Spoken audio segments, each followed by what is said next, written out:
अगर आप भी चाहते हैं अनन्या फिल्म्स का नए नए गाने ऑडियो वीडियो सबसे पहले सुने तो लाल बटन दबाकर हमारे चैनल को सब्सक्राइब करें और घंटी को दबाना न भूलें।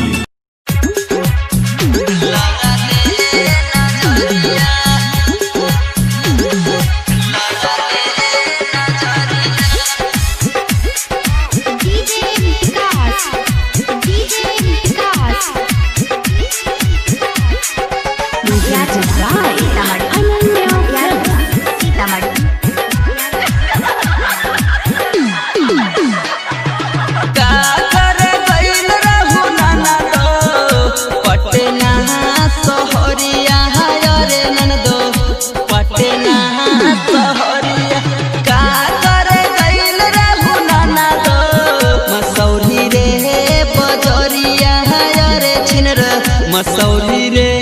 बजरिया टेम्पुए ड्राइवर से कैसे टेम्पुए ड्राइवर से कैसे लड़ा ले नजरिया रे छिनरो लड़ा ले नजरिया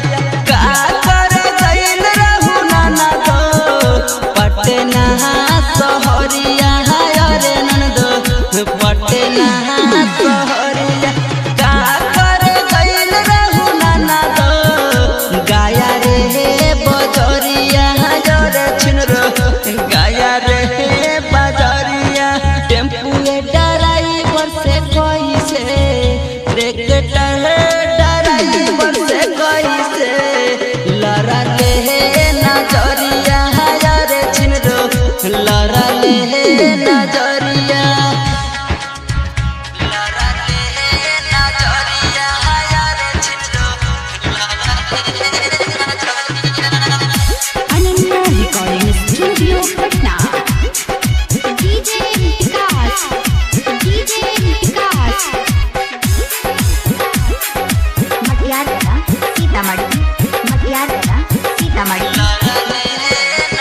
कोठवा झुराइल कैसे बाटे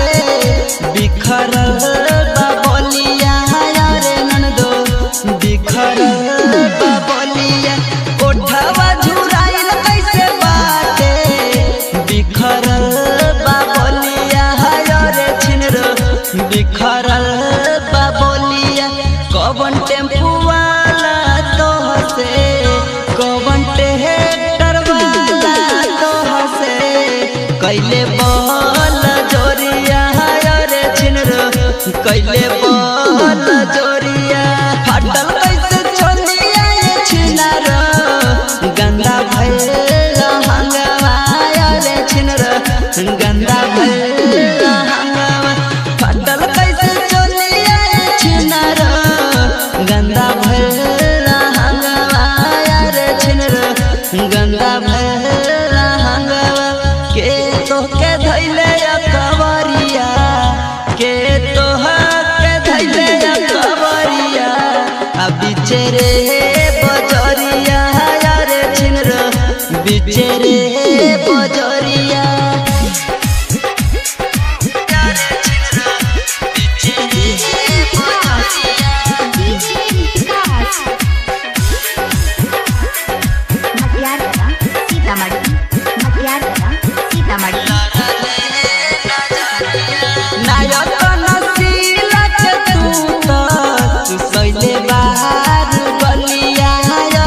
सौले बाहर गलिया चंदन रवि के तू तो सौले बाहर गलिया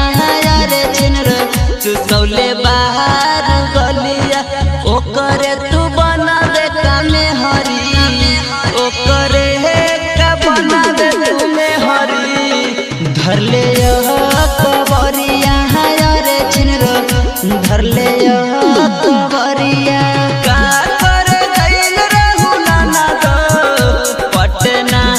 शहरिया